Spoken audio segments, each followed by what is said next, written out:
Welcome back mga ka-TV. Ang video na tatalakayin natin ngayon ay ang chapter 1-0 ng may status as an assassin obviously exceeds the heroes, at kung bago ka lang sa channel ko ay huwag mahiyang mag-like, subscribe o follow at i-click ang notification bell para ma-notify ka sa susunod na video. Paalala, ang video na tatalakayin natin ngayon ay maaaring mag-iba mula sa ilalabas na anime. Hindi ko inaangkin ang mga drawing o anumang materyales na ipapakita. Ang layunin ko ay magpakita ng suporta at magbigay ng impormasyon tungkol dito. Ang lahat ng kredito ay nananatili sa mga orihinal na may-ari. Maraming salamat, habang mas lalo pang lumalalim sina Akira at Amelia sa loob ng walang katapusang labirinto. Natagpuan nila ang kanilang mga sarili sa harap ng napakalaking tarangkahan ng silid ng pinuno sa ika-80 palapag. Ang tindi ng laki ng pinto ay nagdulot ng kakaibang kaba, at hindi na iwasang maalala ni Akira ang mga sinabi noon ni Amelia tungkol sa unang bayani, bagamat pinilit niyang ituon ang isip sa kasalukuyan.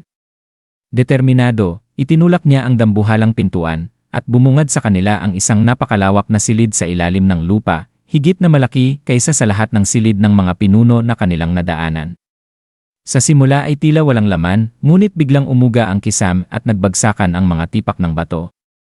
Agad na nataranta si Akira at doon niya namataan ang tunay na kalaban, isang napakalaking itim na dragon na bumababa mula sa itaas. Halos hindi makapaniwala si Amelia, ngunit agad itong nagbuga ng apoy. Mabilis na inakbayan ni Akira si Amelia at inilayo siya sa kamatayan, pinoprotektahan siya mula sa naglalagablab na apoy. Agad na naisip ni Akira na wala silang laban hanggat lumilipad ang halimaw.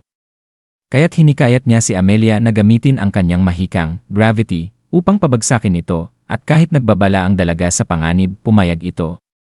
Sa kanyang kapangyarihan, bumagsak ang dragon sa lupa, at nagkaroon si Akira ng pagkakataon para saksakin ito sa lalamunan. Subalit, kahit sa ganoong tira, nanatiling buhay ang nilalang, at nakapagtataka na tila masyadong mahina para sa isang dragon. Maging si Amelia ay nagduda, sapagkat hindi tugma ang ipinapakita nitong lakas sa itsura at uri nito, at parang sobra ang bisa ng mga atake ni Akira. Gayunman, muling nagbuga ng apoy ang halimaw.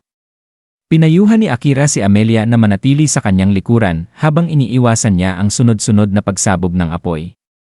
Sa huli, nagsamantala siya ng pagkakataon, tumalon, inatake ang noo ng dragon, at pinakawalan ang kanyang mahikang, shadow, dahilan upang tuluyang bumagsak ang halimaw sa lupa. Ngunit imbes na matapos ang lahat, isang nakabibiglang pagbabago ang naganap. Ang dambuhalang dragon ay unti-unting nagbagong anyo, hanggang sa maging isang itim na pusa na mayabang na nagsalita.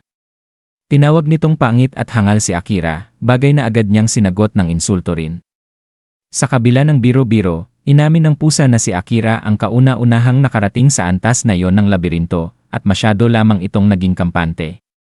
Pagkatapos ay ibinunyag nito ang tunay na misyon, maghatid ng mensahe mula mismo sa hari ng demonyo. Ikinuwento ng pusa ang tungkol sa malayong kontinente ng mga demonyo, isang lupain ng mga bulkan kung saan, sa pinakagitna, nakatayo ang napakalakas na kastilyo ng hari ng demonyo. Doon, sa kanyang trono, naghihintay ito kay Akira.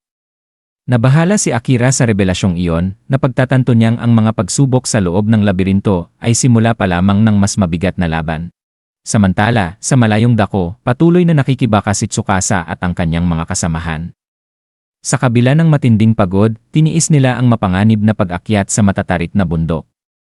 Tinawag ni Daisuke si Tsukasa at ang iba pa habang pilit nilang pinipilit ang sarili na makarating sa tuktok. Sa wakas, nang marating nila ang rurok, nagdulot ito ng malaking ginhawa sapagkat bumungad sa kanila ang tanawin ng isang lungsod sa malayo. Ang lugar na iyon ay ang matagal na nilang inaasam, ang bansang Yamato.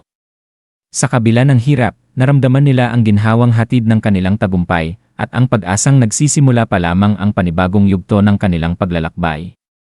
At dito nagtatapos ang kabanata 1-0 ng may status as an assassin obviously exceeds the heroes.